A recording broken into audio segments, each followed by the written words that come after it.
Hey guys, tonight we're going to take a very long, very slow walk through one of the worst times to be alive, which is really saying something when you look at the rest of human history. So, go ahead and dim the lights, settle into your blankets, and let's just drift back to a time when your biggest life goal was maybe owning a whole pair of shoes and not dying of a cough. We're heading back to the 14th century, a time that started out hopeful and ended up being a bit of a genetic dumpster fire. Just relax, breathe slowly, and let the historical disasters wash over you as we explore what it was actually like to wake up as a peasant right when the Black Death decided to show up uninvited. Welcome to the 14th century. Imagine, if you will, that you are waking up on a Tuesday morning in the year 1348. You aren't waking up in a Casper mattress or even a decent bed frame, but rather on a sack stuffed with straw that has probably been home to several families of mice for longer than you've been alive. Your house is a charming little wattle and daub number, which is a fancy way of saying your walls are made of sticks and dried cow dung. It's cozy if you consider cozy to be synonymous with perpetually damp and smelling faintly of manure. You don't have a window with a view because windows are expensive and glass is basically magic at this point, so you just have a hole in the wall with a shutter that does a mediocre job of keeping the rain out. You stretch your aching back, which is already ruined by the time you're 20 because you've spent every waking hour leaning over a plough. You look over at your spouse, who is also covered in soot because the fire in the middle of the room doesn't have a chimney, it just has a hole in the roof that mostly lets the smoke swirl around your lungs for a while before escaping. You think about breakfast, but breakfast isn't a bowl of cereal or a croissant. It's pottage. It's always pottage. It's a thick, gray sludge of grains and maybe a lonely turnip if it's a special occasion, simmered over that same smoky fire until it reaches the consistency of wet cement. Now, normally, your biggest concern would be whether or not the local lord is going to make you work his fields for an extra day this week because he's decided he needs a slightly larger castle. But today, there's a different vibe in the air. People are talking about a great pestilence that's moving up from the south. You don't know what a virus is, of course, because science currently consists of blaming the alignment of the stars or perhaps a particularly suspicious-looking toad. But the rumors are getting harder to ignore. Ships have been arriving in ports like Melcombe Regis and Bristol, and they aren't just bringing wine and silk. They're bringing a stowaway that's about to change the world's population density in a very dramatic way. Before we get to the actual plague, we have to talk about why everyone was already having a pretty miserable time. The early 14th century was basically one long series of "it couldn't possibly get worse" moments followed immediately by things getting worse. There was the Great Famine a few decades earlier because the weather decided to stop cooperating and turned all the wheat fields into muddy swamps. People were so hungry they were supposedly eating their own shoes, which is a level of commitment to fiber that I personally can't get behind. So, by the time the plague arrives in 1348, the average peasant is already malnourished, overworked, and has the immune system of a wet paper towel. You step outside your hut into the village of, let's call it, Swampy on the Hill. The air is thick with the scent of unwashed bodies and livestock, because everyone lives within arm's reach of their pigs. In fact, the pigs are probably doing better than you are. They don't have to worry about the feudal system. They just eat acorns and wait for the inevitable. You see your neighbor, who is looking even more haggard than usual. What tells you he heard from a traveling friar that in France, people are dropping dead so fast the priests can't even keep up with the burials. You shrug it off because the French are always doing something dramatic, and you have a field of oats that isn't going to harvest itself. But then you start to notice things. Small things, like the rats. There have always been rats, obviously. They're like the unofficial mascots of the Middle Ages. But now, they seem to be dying too. You find them in the granary, lying on their backs with their little feet in the air, which is a bit weird, but hey, fewer rats eating the grain, right? Because why not look on the bright side of a looming apocalypse? What you don't know, because you don't have a microscope or a degree in epidemiology, is that the fleas on those rats are currently looking for a new place to hang out, and your warm, soot-covered legs look like a five-star resort. Let's float over to the higher echelons of society for a moment, just to see how the other half is doing. King Edward III is currently the King of England, and he is very busy being a warrior king. He's obsessed with the idea that he should also be the king of France, because apparently ruling one rainy island wasn't enough work. He spent a lot of time and money on the 100 Years' War, which, spoiler alert, actually lasts 116 years because the English were never particularly good at math or ending things on time. Edward is the epitome of royal confidence. He has the fancy robes, the gold-plated armor, and a family tree that looks more like a tangled ball of yarn. He thinks he's chosen by God, which is a very convenient thing to believe when you're tax collecting a starving population to pay for your shiny new shields. But the plague doesn't really care about Edward's claim to the French throne. It doesn't care about his heraldry or his very expensive horses. While the king is planning his next siege, the Yersinia pestis bacteria is quietly making its way through the bloodstream of a flea, which is currently hitching a ride on a merchant's coat. The irony here is delicious if you're a fan of dark historical comedy.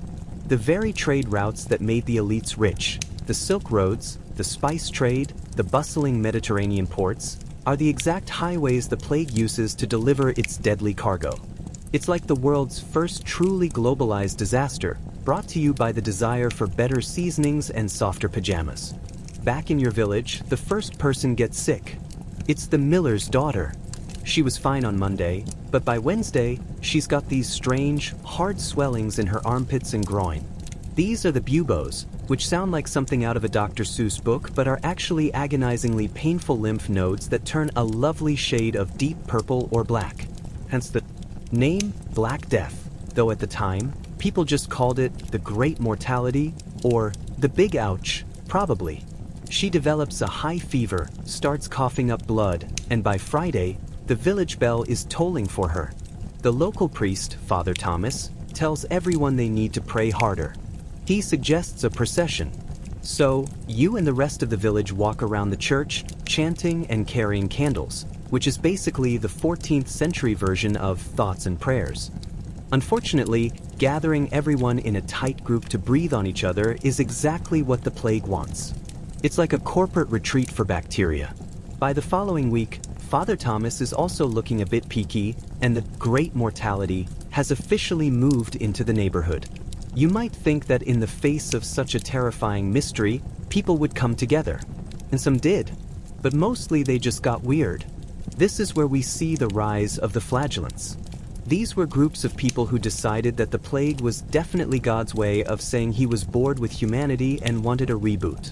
To appease him, they would wander from town to town, stripped to the waist, whipping themselves with leather thongs tipped with metal studs.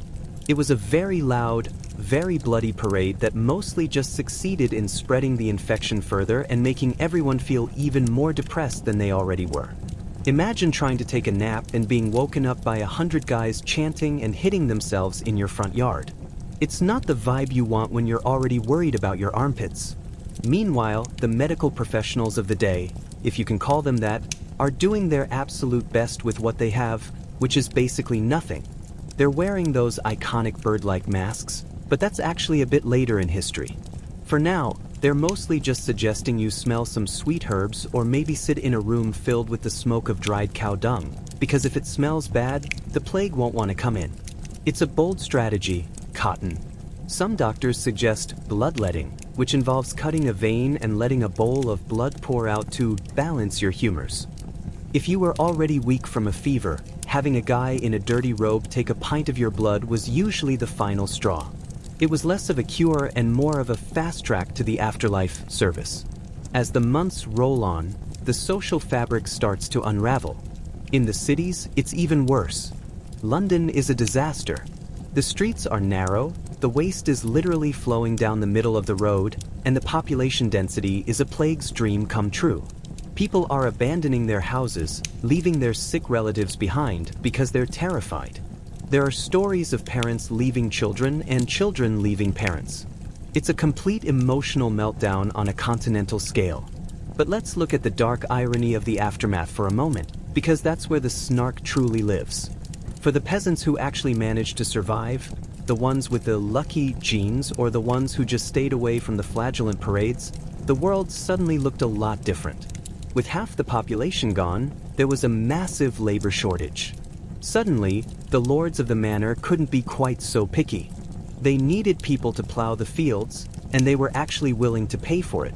Before the plague, you were basically a piece of farm equipment with a soul. After the plague, you were a valued team member. You could actually demand higher wages. You could move to a different village if you didn't like your boss. The government tried to pass laws, like the Statute of Laborers in 1351, which basically said, hey, stop asking for more money, it's rude, but it didn't really work. The power dynamic had shifted. The Black Death had accidentally invented the concept of employee leverage. Of course, the royals were still trying to be royal. Edward III's daughter, Joan, was sent off to marry King Pedro of Castile. It was a big, fancy diplomatic move. She traveled with a massive entourage, wardrobes full of silk, and enough gold to buy a small country. She got as far as Bordeaux before the plague caught up with her. She died in 1348, proving that even if you have a crown and a fleet of ships, you're still just a biological snack for a flea. Her father, Edward, wrote a very dramatic letter about how no human tongue can tell his grief, but then he pretty much went back to fighting the French because, again, priorities.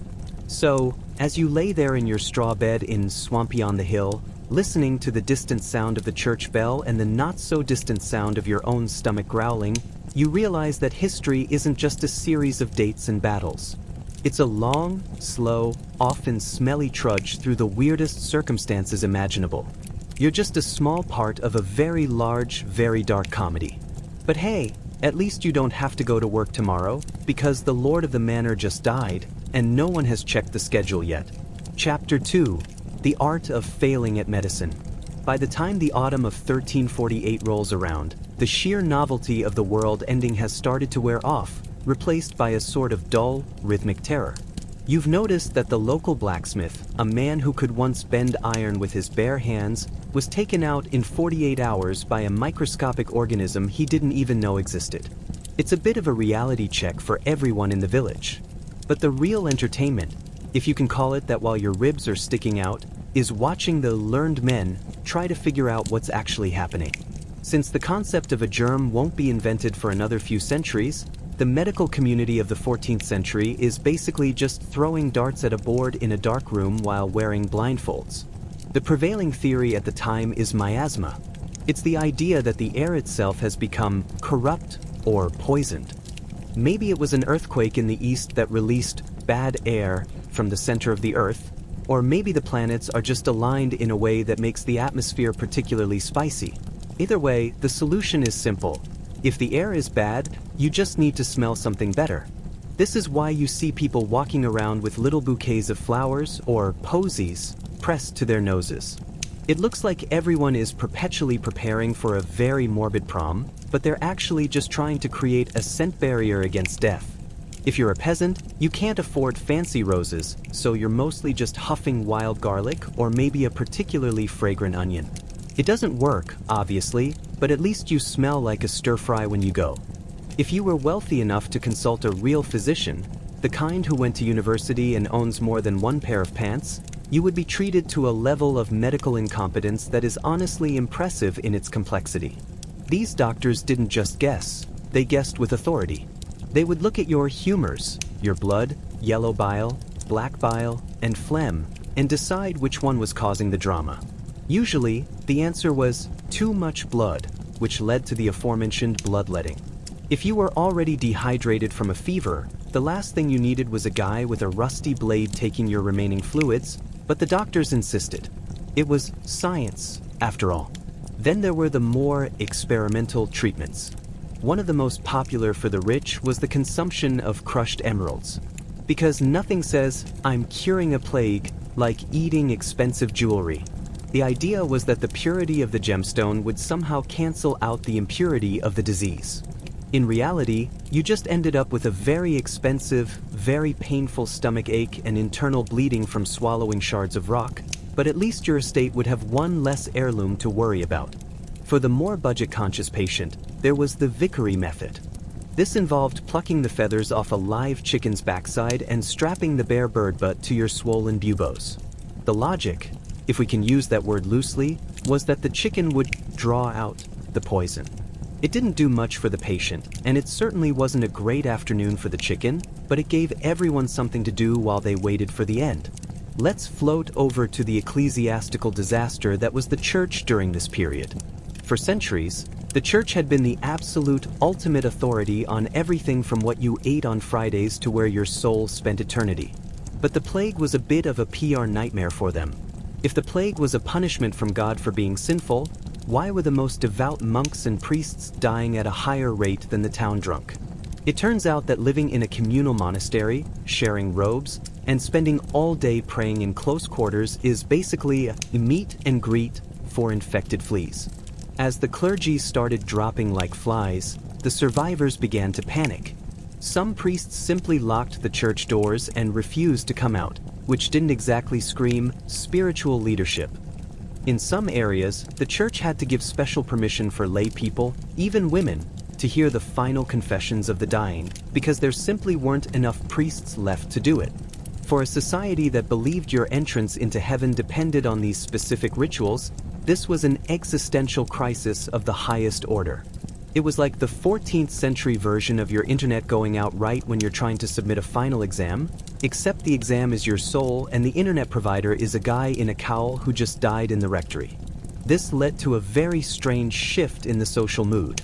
If you survived the first wave, you were living in a world where the old rules didn't seem to apply anymore. This is the era of the danse macabre, or the dance of death. You start seeing art everywhere, on church walls, in manuscripts, of skeletons dancing with kings, bishops, and peasants alike. It was a very grim, very sarcastic way of saying, see, we all end up the same way. It's the ultimate equalizer. The King of France might have a golden crown, but his skeleton is going to look just as dusty as yours in 20 years. This realization brought about a YOLO attitude that would make a modern teenager blush. In cities like Florence and London, people decided that if they were going to die anyway, they might as well go out with a bang. They broke into the abandoned houses of the wealthy, drank the expensive wine, and threw massive parties. There was a sudden surge in what historians call licentious behavior. People were getting married 3 or 4 times in a single year, mostly because their previous spouses kept dying, but also because, why not? If the world is ending, you might as well have a nice dinner and a bit of a fling. It was a weird, frantic sort of hedonism, fueled by the scent of vinegar and the sound of the death carts rattling over the cobblestones.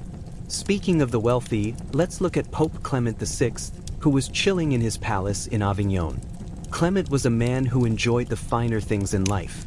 He was a patron of the arts, a lover of good food, and he had a very healthy survival instinct. While the rest of Europe was flagellating themselves or strapping chickens to their armpits, Clement's doctor, Guy de Chauliac, gave him some surprisingly decent advice. He told the Pope to sit between 2 massive, roaring fires in his private chambers, even in the heat of the summer. Clement sat there, sweating in his silk robes, surrounded by flames. It was probably incredibly uncomfortable, but it actually worked. The intense heat from the fires kept the fleas away. Fleas are very particular about their environment, and literally on fire is not on their list of preferred vacation spots.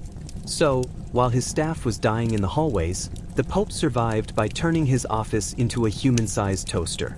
It's one of the few times in 14th century medicine where a treatment actually did what it was supposed to do, even if they didn't understand why. He spent the rest of his time trying to keep the flagellants from causing too much trouble and issued a bull protecting the Jewish population, who were being blamed for the plague in a wave of horrific, misguided violence. Clement pointed out that the plague was killing Jewish people too, so it didn't make much sense for them to be poisoning the wells, but logic was a rare commodity in 1349. Back in your village, the social hierarchy is continuing to crumble in fascinatingly petty ways. You've noticed that the local lord, Sir Reginald the Generic, is looking increasingly stressed. It's not just the threat of death, it's the threat of having to do his own laundry. Half of his serfs are dead, and the ones who are left are starting to get ideas. You, for instance, have realized that since you're the only person left who knows how to properly fix a stone wall, you can probably ask for more than just a crust of bread for your trouble.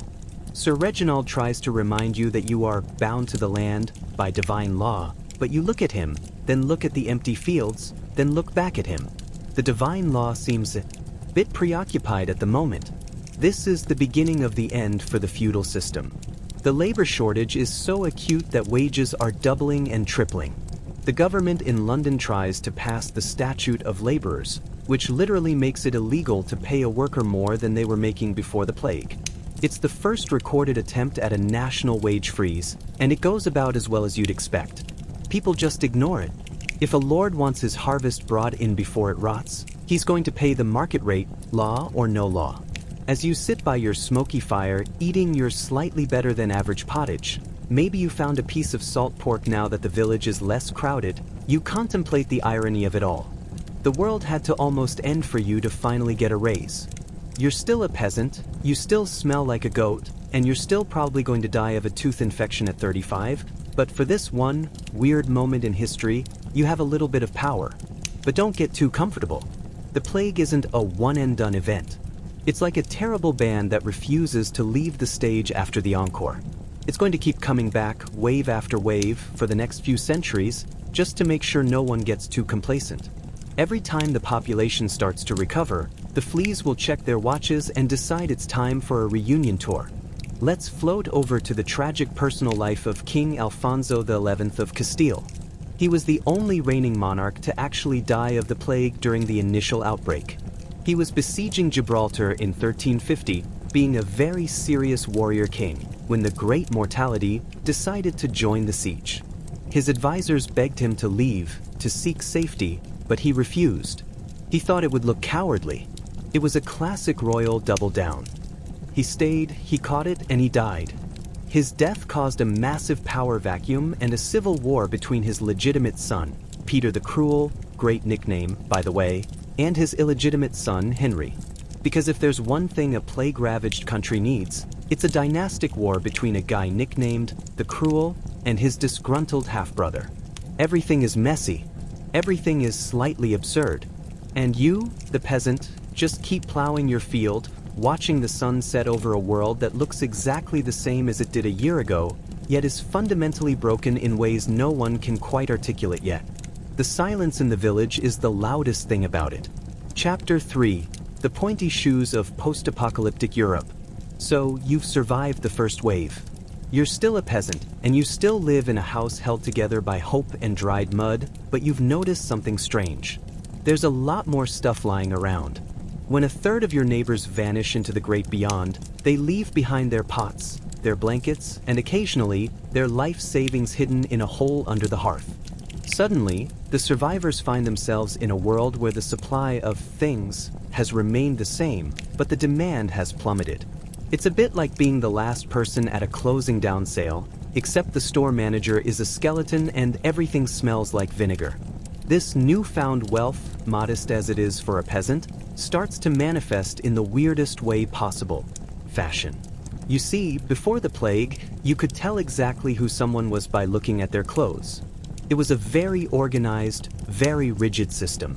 Peasants wore brown or gray wool, shaped like a potato sack. Nobles wore silk and bright colors. But now, the lines are getting blurry. You, a man who once considered a clean tunic a luxury, might find yourself eyeing a piece of red cloth or even, God forbid, a pair of shoes that don't look like they were carved out of a log. This leads us to one of the most ridiculous fashion trends in human history: the polaines. These were shoes with toes so long and pointed that people eventually had to tie the tips to their knees with silver chains just to avoid tripping over their own feet. It was the 14th century version of wearing a neon sign that says, "I don't have to work for a living." Because you certainly can't plow a field or milk a cow while wearing 2-foot-long leather spikes on your toes. The elites, naturally, were horrified. They saw peasants wearing slightly better wool and thought the entire moral fabric of the universe was tearing. The response from the top was a series of sumptuary laws. These were actual pieces of legislation designed to stop people from dressing above their station. The king and his buddies were essentially saying, "Look, we know you're not dying of hunger anymore, but could you please continue to look poor?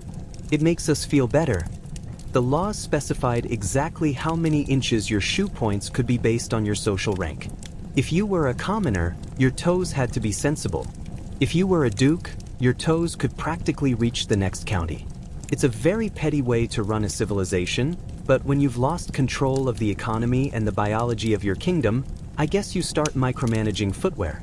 Let's float over to the landscape of the ghost villages. As you walk through the countryside, you start to see them, settlements that just stopped.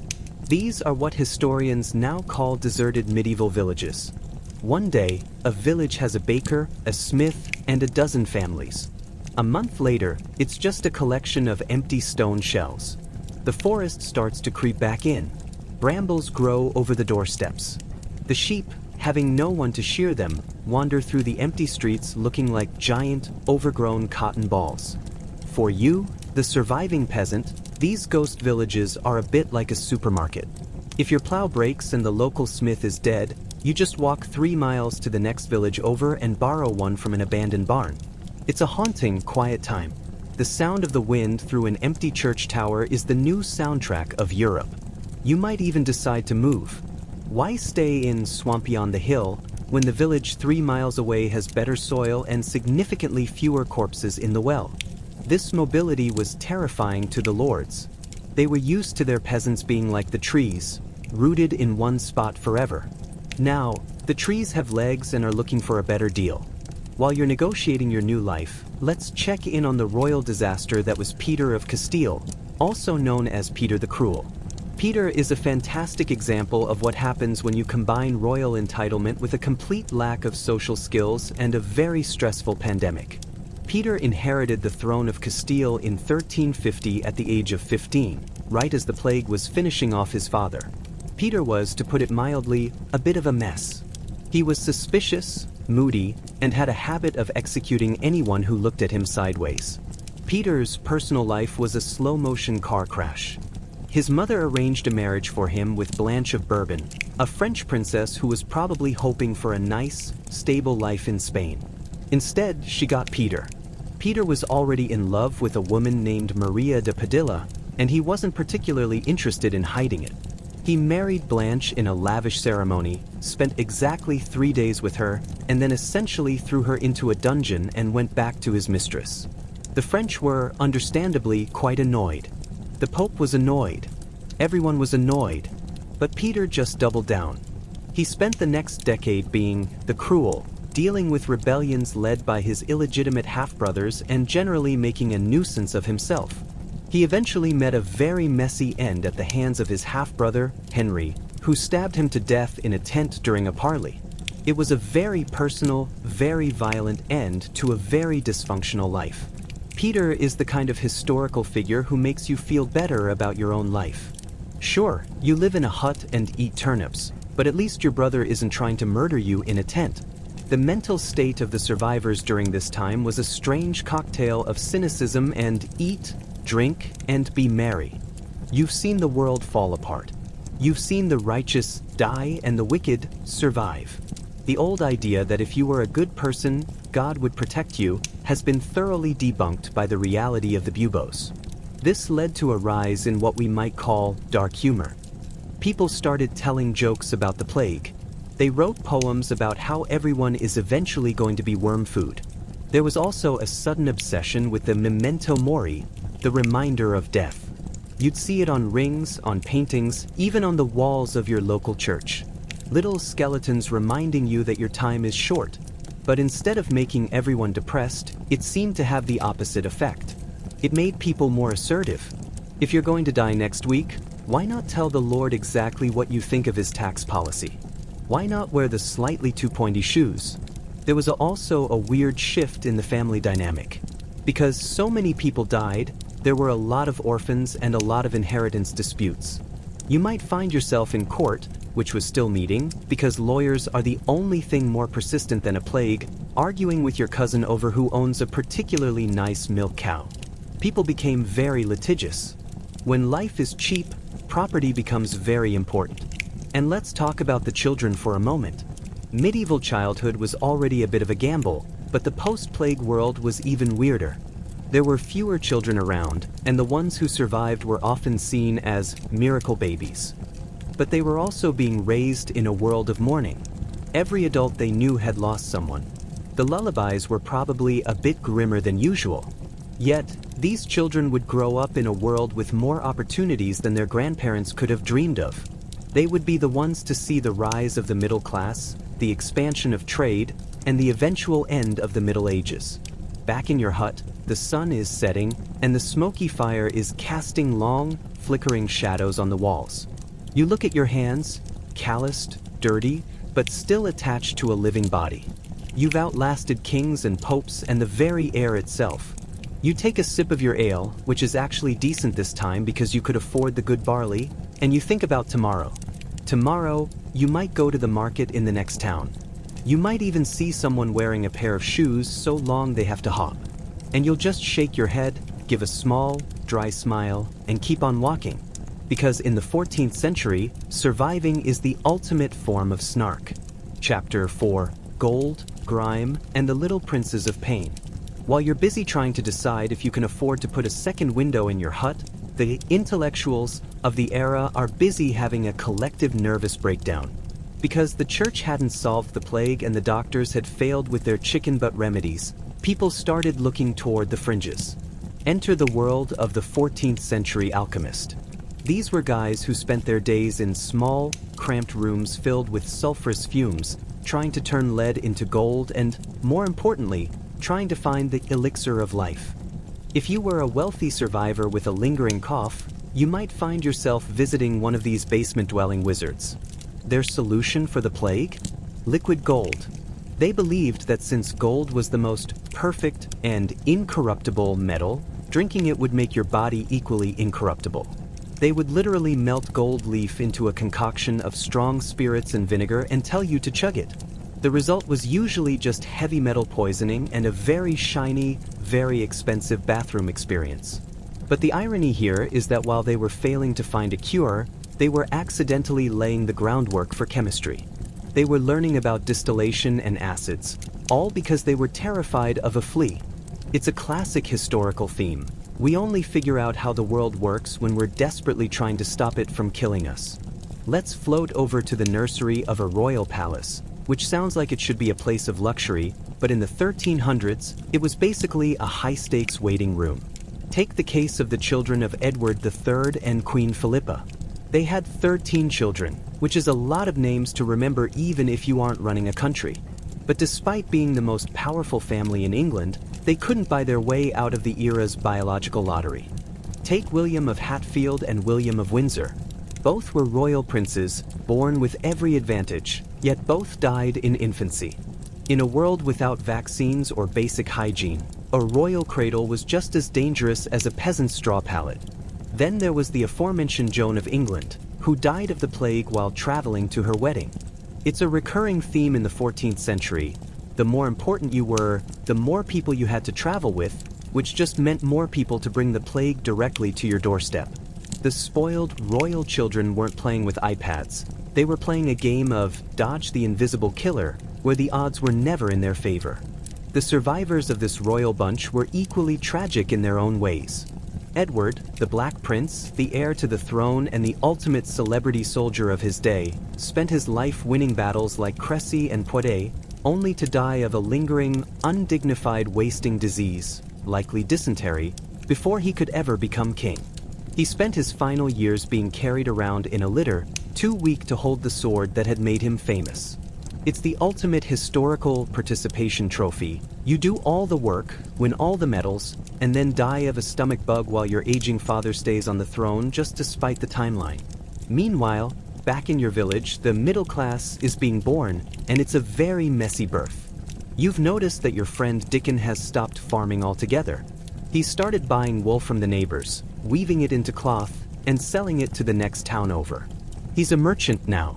He has a slightly larger belly, a nicer hat, and he started talking about investment and market rates. This is the beginning of the end for the old way of life. Before the plague, you were either a lord or a peasant. There wasn't really a middle. But now, there's a vacuum. The old nobility is losing money because they can't find enough cheap labor, and the enterprising survivors are stepping into the gap. This is where we get the rise of the guilds. These were essentially exclusive clubs for craftsmen, carpenters, bakers, weavers, who realized that if they worked together, they could control prices and keep the nobles from bullying them. It's a subtle shift, but it's a seismic one. The world is moving from a system based on who your father was to a system based on how much stuff you can sell. Of course, the nobles hated this. They looked at guys like Dickon and saw a threat to the natural order of the universe. To them, a merchant with a nice hat was an abomination. But they couldn't stop it.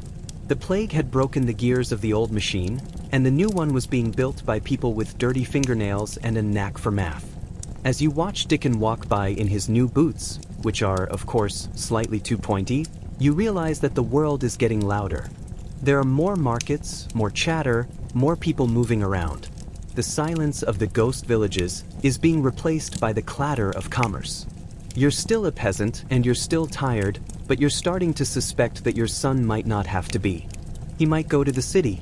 He might join a guild.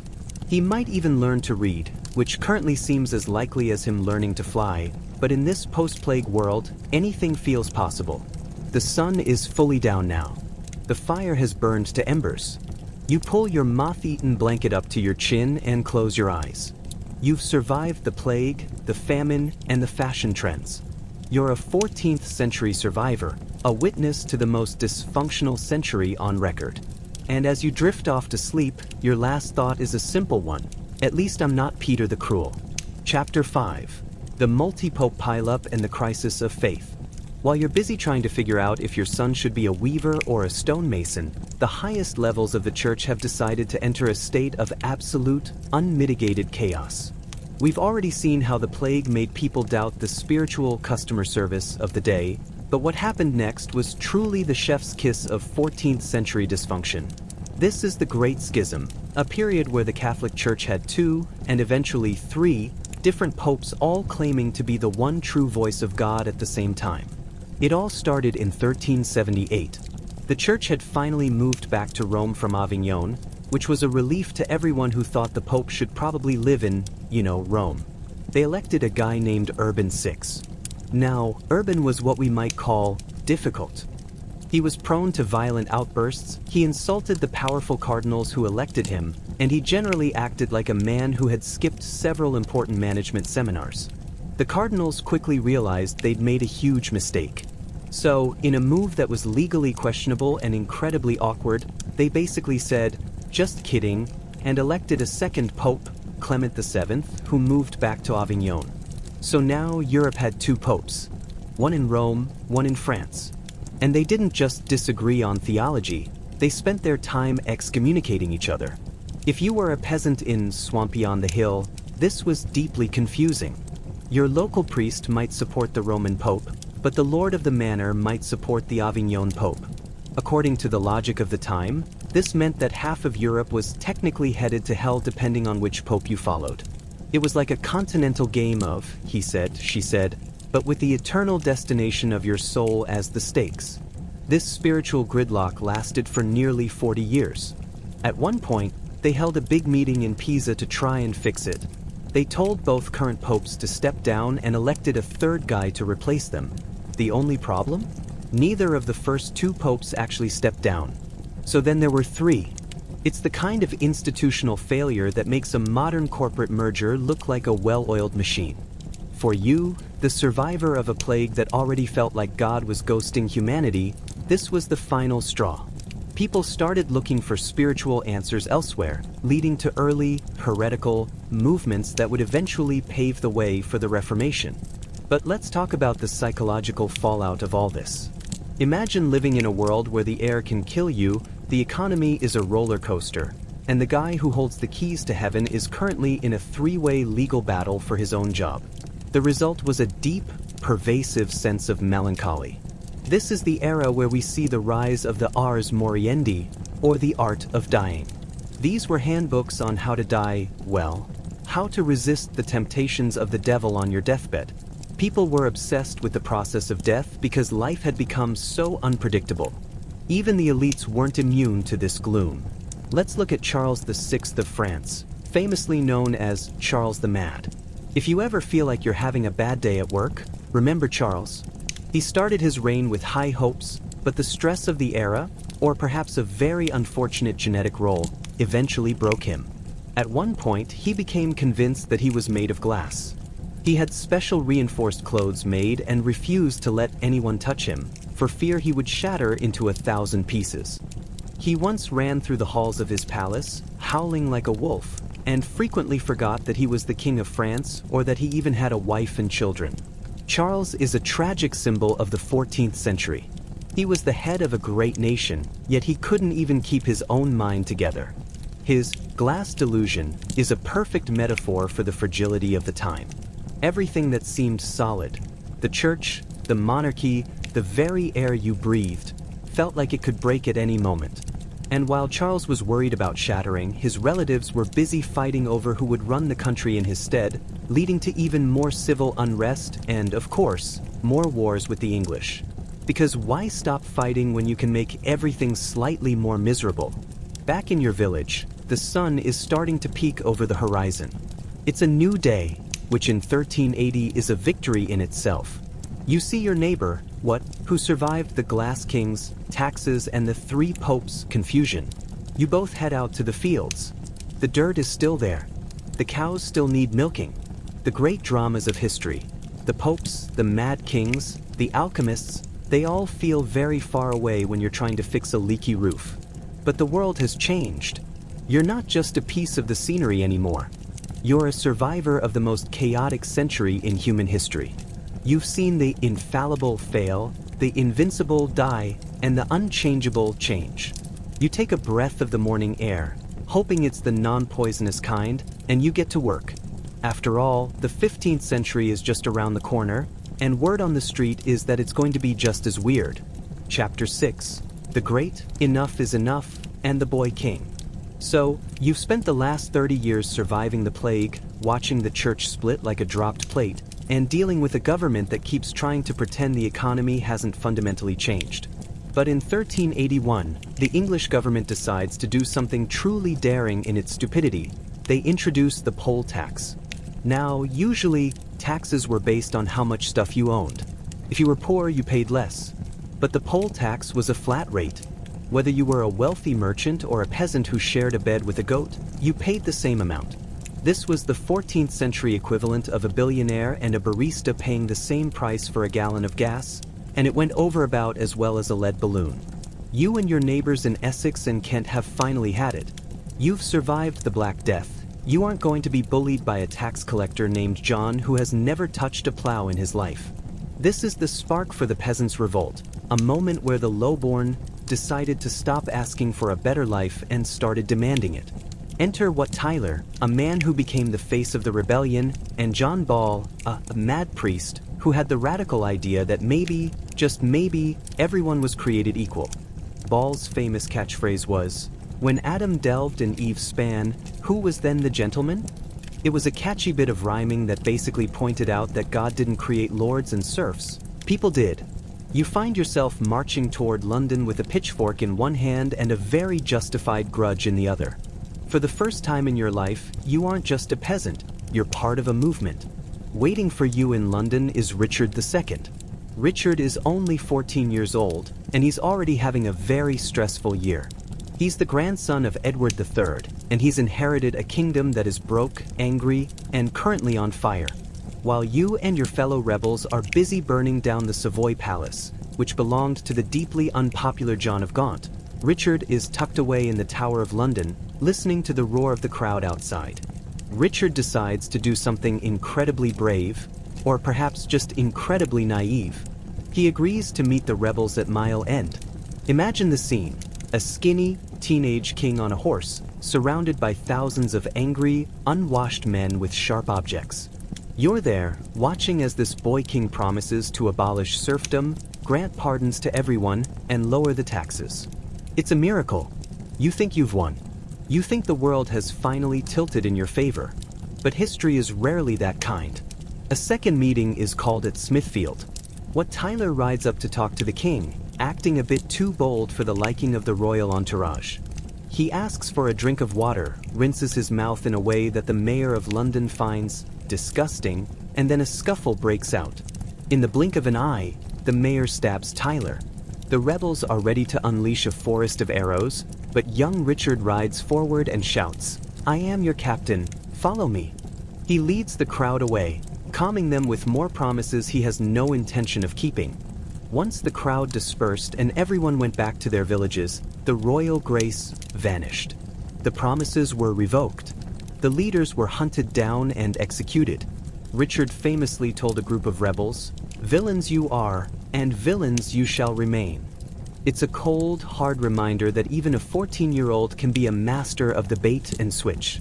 The tragic irony of Richard II is that his big hero moment at 14 was basically the peak of his career. It only went downhill from there. Richard grew up to be a man who was obsessed with the divinity of kingship. He demanded that people bow their knees until they touched the floor when he entered a room. He was refined, he loved art, and he supposedly invented the pocket handkerchief, which is a nice legacy, I suppose, but it doesn't help you run a country. Richard's personal life was a string of emotional dependencies and bad decisions. He was deeply devoted to his first wife, Anne of Bohemia. When she died of the plague in 1394, he was so distraught that he ordered the palace where she died to be leveled to the ground. He couldn't stand to look at the walls that had seen her suffer. It's a rare moment of genuine, raw humanity in a man who usually acted like a gilded statue, but it also showed his instability. He eventually managed to alienate every powerful noble in England, including his cousin Henry Bolingbroke. While Richard was away in Ireland, Henry came back from exile, stole the crown, and tossed Richard into a cold cell in Pontefract Castle. Richard II, the boy who had faced down an army of peasants at 14, died at 33, likely starved to death in a basement. He was replaced by Henry IV, the first of the Lancastrian kings, and the cycle of dynastic dysfunction began all over again. Back in your village, the revolt is a fading memory. You didn't get your legal freedom, and you're still technically a villain. But something has shifted. The lords are afraid of you now. They saw what happens when the potato sacks start carrying pitchforks. They stop pushing so hard. The poll tax is quietly dropped. Wages continue to rise because, at the end of the day, the king's divine right doesn't harvest the wheat. You're getting older now. Your joints ache more when the damp air rolls in from the marsh. You sit outside your hut, which now has a slightly sturdier door, and watch the younger generation. They talk faster, they move more, and they don't seem as bothered by the old ways. You've lived through the end of an era, even if you didn't know it was an era while it was happening. The 14th century was a long, dark, slightly absurd hallway, and you've finally reached the door at the end. You've seen the worst that nature and humanity could throw at you, and you're still here, sipping your ale and watching the stars. And as you look up at the same constellations that the Glass King and the three popes looked at, you realize that in the grand, snarky comedy of history, the peasant always gets the last laugh. Because while the kings are starving in dungeons, you're still here eating your turnip and breathing the air. Chapter 7. The Lancaster Lean and the Century of the Grudge.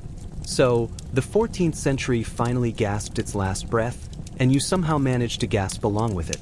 We've entered the 1400s, and while you might think a new century would mean a fresh start, the English monarchy has decided to celebrate by turning the family tree into a boxing ring. We're now in the era of the House of Lancaster. Henry IV, the guy who snatched the crown from Richard II's starving hands, is officially on the throne. But here's the thing about stealing a crown. Once you prove it can be done, everyone else in the room starts looking at your head and wondering if the gold would look better on them. Henry IV's reign was basically one long, exhausting game of whack-a-mole. Every time he sat down to have a nice bowl of pottage, a different noble in the north would declare a rebellion. He spent his entire life looking over his shoulder, which is probably why he developed a series of mysterious skin conditions and health issues that people at the time, because they were lovely like that, claimed was God's way of punishing him for the whole killing his cousin thing. He was a man who won the ultimate prize and spent every second of the rest of his life regretting the fine print. But let's float over to his son, Henry V. If Henry IV was the stressed-out father trying to keep the house from burning down, Henry V was the overachieving son who decided the best way to handle family trauma was to go and punch France in the face. Henry V is the golden boy of English history. he was charismatic, he was a brilliant tactician, and he had a very specific, very intense focus on reclaiming land in France that he felt belonged to him. This brings us to the Battle of Agincourt in 1415. Now, on paper, the English should have been slaughtered. They were outnumbered, they were exhausted, and most of them were suffering from a very nasty case of dysentery, which, as we've discussed, is the unofficial sponsor of the Middle Ages. But the French, in their infinite wisdom and shiny, heavy armor, decided to charge across a field that had been turned into a giant mud pit by the rain. The result was a literal pileup. The French knights were so heavy and the mud was so thick that they basically just tripped over each other and got stuck, while the English longbowmen, men just like you, who had spent their Sunday afternoons practicing in the village, rained down arrows. It was a massacre, but a very heroic one if you're writing the history books later. Henry V became a legend, married the French king's daughter, Catherine of Valois, and was named the heir to the French throne. He had done it. He had actually won the game. And then, in the ultimate snarky twist of fate, he died. 2 months before he would have officially become the King of France, he succumbed to, you guessed it, dysentery. He survived years of battles, an arrow to the face, which he actually survived in his youth, and 1,000 assassination plots, only to be taken out by a bad glass of water or a poorly cooked piece of meat in a tent in Vincennes. He left behind a 9-month-old baby, Henry VI, to rule 2 kingdoms that were currently at each other's throats. Because if history loves anything, it's a power vacuum with a diaper in the middle of it. While the highborn are dying in tents and fighting over mud, back in your village, life is actually getting, dare I say, comfortable? You're an old man now, sitting by a fire that is much better than the one you grew up with.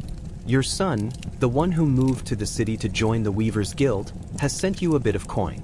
People are starting to use chimneys now. Actual chimneys. Instead of the smoke just wandering around your house like a confused ghost, it goes out a designated hole. It's the height of luxury. You've noticed that the nobles aren't as scary as they used to be. They're too busy killing each other in France or arguing about which cousin should be in charge in London. You, the peasant, have become the most stable thing in the country. The fields still need to be planted, the wool still needs to be sheared, and the beer still needs to be brewed. You are the backbone of a system that is slowly, painfully shedding its old skin. But don't get too cozy. The baby king, Henry VI, is growing up, and he's not his father. While Henry V was a warrior, Henry VI was a gentle, deeply religious soul who would have been much happier as a monk than a monarch. He hated war, he hated the sight of naked steel, and he had inherited the mental instability of his grandfather, Charles the Mad. This gentle nature was a disaster for 15th century politics. It was like putting a golden retriever in charge of a pack of hungry wolves. His wife, Margaret of Anjou, was a different story. She was fierce, intelligent, and absolutely determined to protect her husband's crown. She became the she-wolf of France, leading armies and making the decisions her husband couldn't. This dynamic, a weak king and a strong queen, was the perfect recipe for the next great disaster, the Wars of the Roses.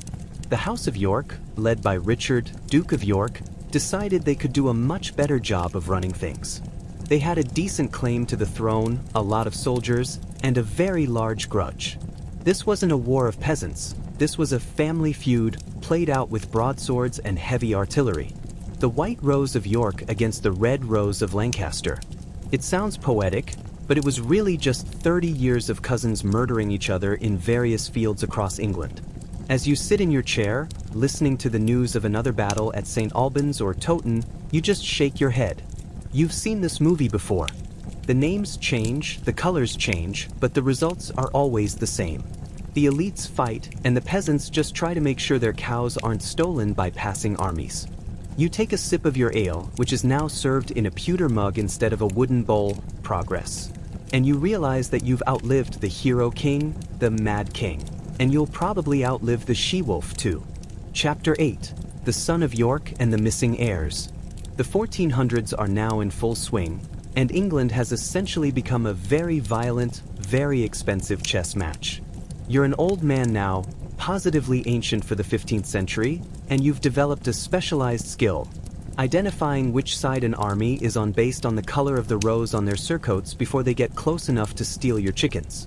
While Henry VI was busy praying and having glass-like episodes of mental collapse, Edward IV burst onto the scene. If Henry VI was a damp napkin, Edward IV was a lightning bolt. He was 6'4", incredibly handsome, and had the tactical mind of a predator. He was the son of York, and he decided that the Lancastrian she-wolf, Margaret of Anjou, had had quite enough time running the show. At the Battle of Toten in 1461, fought in a literal blizzard, Edward's forces crushed the Lancastrians in what remains the bloodiest battle ever fought on English soil. The snow was reportedly stained red for miles. It's a grim image, but for you, it meant the Yorkists were in charge, and Edward was the new king. Edward IV was a man of appetites. He loved wine, he loved women, and he loved expensive clothes. But more importantly for you, he actually cared about trade. Under his reign, the middle class we saw being born after the plague really started to flex its muscles. Merchants were becoming richer than knights. The world was becoming less about who you could stab and more about what you could export. But Edward had a weakness, his heart, or perhaps a lower organ. He was supposed to marry a French princess to seal a diplomatic alliance. Instead, he secretly married Elizabeth Woodville, a beautiful English widow from a mid-level family. When the news got out, his advisors, especially the powerful kingmaker, the Earl of Warwick, were livid. It was the 15th century equivalent of a royal marrying a commoner today, except back then, the bridesmaids carried battle axes.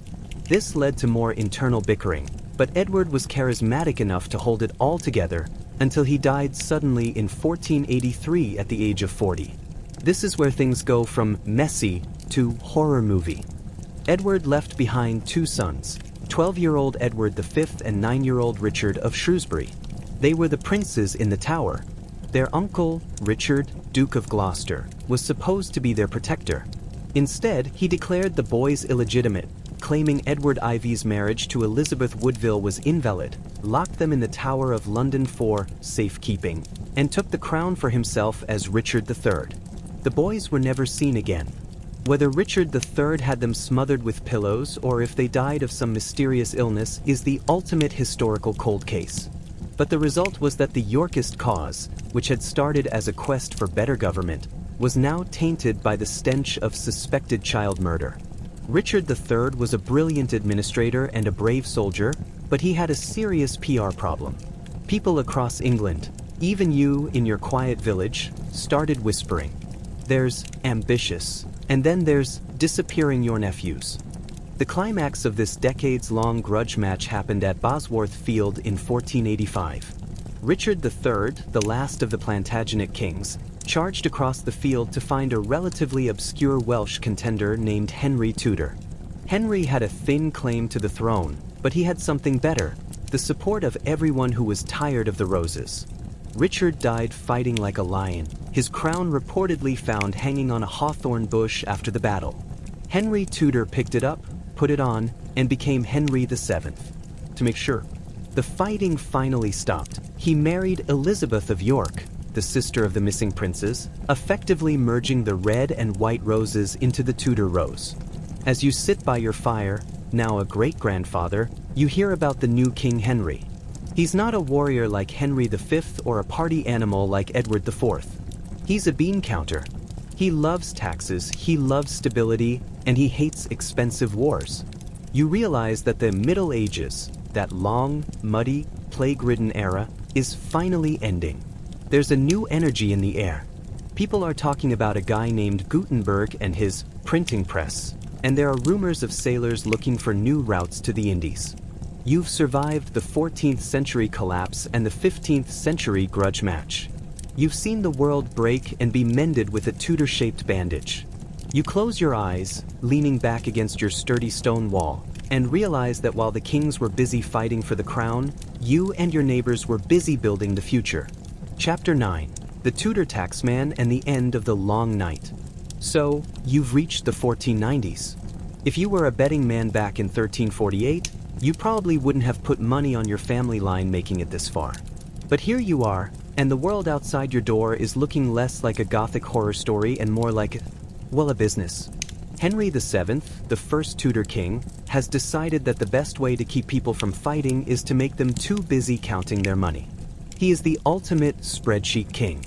While previous monarchs spent their time trying to look glorious in gold armor, Henry VII spends his time auditing the nobility.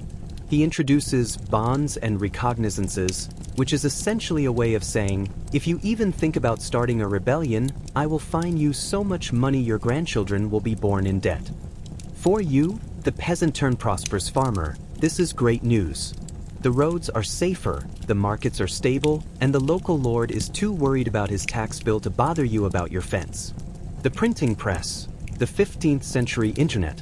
While Henry is busy hoarding gold in the basement of the Tower of London, a much bigger revolution is happening in the cities.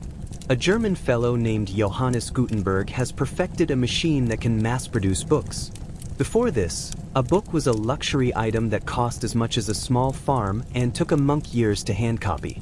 Now, ideas are moving faster than the plague ever did. For the first time, people are reading the Bible for themselves. They're reading satires, travelogues, and, crucially, scientific observations. This is the knowledge explosion that officially kills the Middle Ages. You might not be able to read yet, but your grandson can. He's telling you about things called continents and astronomy. The world is no longer a small, flat circle surrounded by monsters. It's becoming a globe. 1492, the world gets much larger. Then comes the news that changes everything. A Genoese sailor named Christopher Columbus, funded by the Spanish, who are also feeling very new era after kicking out the Moors, has sailed west and found something. He thinks it's India, but the rumors in the port cities say it's an entirely new world. Suddenly, the Atlantic Ocean isn't the edge of the world, it's a highway. The crops you grow, the wool you weave, it's all going to be part of a global trade network. Soon, things like potatoes, tomatoes, and tobacco, which would have looked like alien plants to your ancestors, will be making their way to European soil. The Renaissance shift. The melancholy of the plague years is being replaced by humanism. Instead of focusing entirely on how miserable life is and how great heaven will be, people are starting to think that human beings are actually quite impressive.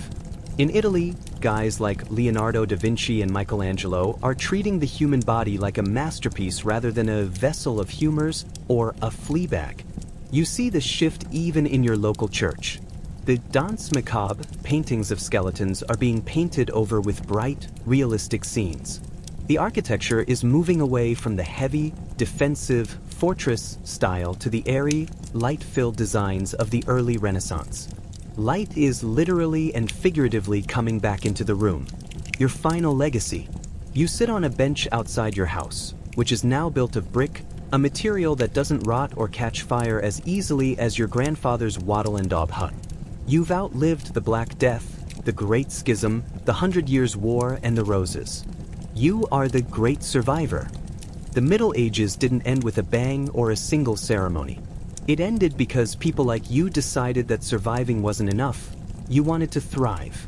You've seen the transition from a world of divine punishment to a world of human potential. Your joints are stiff and your eyes are failing, but you look at the younger generation and you see a confidence that your parents never had. They aren't waiting for the end of the world anymore. They're waiting for the next ship to come in. You take one last sip of your ale, which is now properly hopped and delicious, look at the sunset over a peaceful English countryside, and let out a long, satisfied sigh. You made it. Chapter 11. The Tudor Spin Doctor and the Great Breakup. Welcome to the 1500s. If the last century was about surviving the plague, this one is about surviving the ego. You are now a grizzled elder of the village, watching your grandchildren grow up in a world that is moving at a terrifying speed. The old world of the Middle Ages is officially in the rearview mirror, and the driver of the new world is a man with a massive appetite, a magnificent beard, and a very short fuse, Henry VIII. Henry VIII didn't start out as the wife-chopping king we remember. When he took the throne in 1509, he was the 16th century equivalent of a rock star. He was tall, athletic, spoke multiple languages, and composed music. For you, the peasant, he represented a stable, wealthy future. But Henry had a problem that would eventually tear Europe apart. He needed a male heir to keep the Tudor line alive. The king's great matter. Henry was married to Catherine of Aragon, the daughter of the Spanish king and queen, the ones who sent Columbus to the New World. She was popular, pious, and a formidable queen. But after years of marriage, they only had one surviving child, a girl named Mary. Henry, obsessed with the idea that a female ruler would lead to another Wars of the Roses civil war, decided he needed a new wife. Specifically, he wanted Anne Boleyn, a clever, dark-eyed lady-in-waiting who refused to be just another mistress. The problem? The Pope said no. In the 1400s, this would have been a dead end. But this is the 16th century, and the world has changed. The ultimate Deutsche religion. In 1534, Henry did the unthinkable. He passed the Act of Supremacy, declared that the Pope had no authority in England, and made himself the supreme head of the Church of England. This wasn't just a religious shift, it was a massive land grab. You watched as the local monastery, which had stood for 500 years, was shut down by the king's men. This was the dissolution of the monasteries. The monks were kicked out, the lead was stripped from the roofs to make bullets, and the vast lands were sold off to the king's friends, and some wealthy merchants like your neighbor Dickon. For you, this was a shock. The monastery had been your hospital, your local charity, and your landlord. Now it was a pile of ruins. But on the bright side, the king was now very, very rich, and he didn't need to ask you for as many taxes, for a few weeks at least. The Reformation in the pews. The Great Breakup with Rome meant that for the first time, you heard the church service in English instead of Latin. This was the work of Thomas Cranmer and his Book of Common Prayer. Suddenly, you understood what the priest was actually saying. It was empowering, but it was also dangerous. People started having opinions. If the king could disagree with the Pope, why couldn't you disagree with the king? This era saw the rise of the Protestants, people who wanted to strip away the fanciness of the old church and focus on the Bible. England became a boiling pot of religious tension. One year, it was a crime to be a Catholic. The next, it was a crime to be a Protestant. Keeping your head on your shoulders became a full-time job. The royal carousel. While the country was soul-searching, Henry was busy at the altar. You've probably heard the rhyme to keep track of his 6 wives. Divorced, beheaded, died. Divorced, beheaded, survived. Catherine of Aragon, cast aside for a new model. Anne Boleyn failed to produce a son, lost her head to a French swordsman. Jane Seymour finally gave him a son, Edward VI, but died in childbirth. Anne of Cleves, he called her a Flanders mare and divorced her immediately. Catherine Howard, young, reckless, and beheaded for cheating. Catherine Parr, the lucky one who outlived him. For you, watching this from your village was like watching a very high-stakes soap opera. Every time a new queen was crowned, you had to change the portrait in the village hall and hope the new one liked your town. The legacy of the 1500s. By the time Henry VIII died in 1547, he left behind a country that was no longer medieval. It was a sovereign nation-state with its own church, a powerful navy, and a very confused population. You are an old man now, sitting on your porch, watching the world spin. Your grandson is talking about sailing to Virginia, and your granddaughter is reading a printed Bible in her own language. The long shadow of the 14th century plague is finally gone. You've moved from a world of fear to a world of factions. The struggle isn't against the flea anymore, it's against the heretic. But as you look at your family, well-fed, literate, and living in a world of bricks and books, you realize that while the 16th century is chaotic, it's alive in a way the 1300s never were. Chapter 12, The Virgin Queen and the Armada's Bad Hair Day. If the 1500s were a messy divorce, the mid to late 1500s were the family therapy sessions that followed, except the therapy involved a lot of iron stakes and naval cannons. You've reached the final era of your long, historical life, the Elizabethan Age. After the brief, chaotic reigns of Henry's son, the sickly Edward VI, and his daughter, the bloody Mary I, who tried to turn the clock back to Rome by burning people at the stake, we get Elizabeth I. When she took the throne in 1558, England was a bankrupt, divided mess. People expected her to marry a foreign prince immediately because, in their minds, a woman couldn't possibly manage this level of dysfunction. Elizabeth, however, had other plans. She chose to marry England. The art of the middle way. Elizabeth was the master of the maybe. She didn't want to kill people for their secret beliefs. She famously said she had no desire to make windows into men's souls. As long as you went to her church and looked like a loyal subject, she didn't care what you thought in private. This gave the country something it hadn't had in 100 years, breathing room. With this stability, the English culture absolutely exploded. This is the era of William Shakespeare. Suddenly, your village isn't just a place of work, it's a place where traveling players come to perform. You might not understand every word of Hamlet, but you understand the drama of a family fighting over a crown. You've been living that story for 12 chapters. 1588, the Spanish Great Armada. The climax of the century came when King Philip II of Spain, Elizabeth's former brother-in-law and rejected suitor, decided he'd had enough of English heretics and English pirates like Francis Drake stealing his gold. He sent the Spanish Armada, 130 massive ships intended to invade England and put an end to the Tudor experiment. You stood on the cliffs of the southern coast, watching the signal beacons light up across the hills, a fire telegraph system that warned the country the big ones were coming. But the English had two things the Spanish didn't: faster, smaller ships and the Protestant wind. A massive storm blew the Spanish ships off course, wrecking them against the rocks of Scotland and Ireland. Elizabeth gave a rousing speech at Tilbury, wearing a silver breastplate over a white velvet dress, declaring she had the body of a weak and feeble woman, but the heart and stomach of a king. For you, the survivor, this was the moment England stopped being a small island and started becoming a global superpower. The death of the Middle Ages. As Elizabeth's reign drew to a close in 1603, the world you grew up in was officially gone. The peasant, you are now a yeoman or a tenant farmer with legal rights. The home, you have a chimney, glass windows, and maybe even a fork, though you still prefer your knife and fingers. The horizon, the world is no longer just Europe. It's America, India, and the high seas. You are a very old man now, resting your chin on a cane made of imported mahogany. You look at your great-great-grandchildren. They don't know what the Black Death feels like. They don't remember when the church had 3 popes. They think Peter the Cruel is just a character in a story. You've lived through the most transformative 300 years in human history.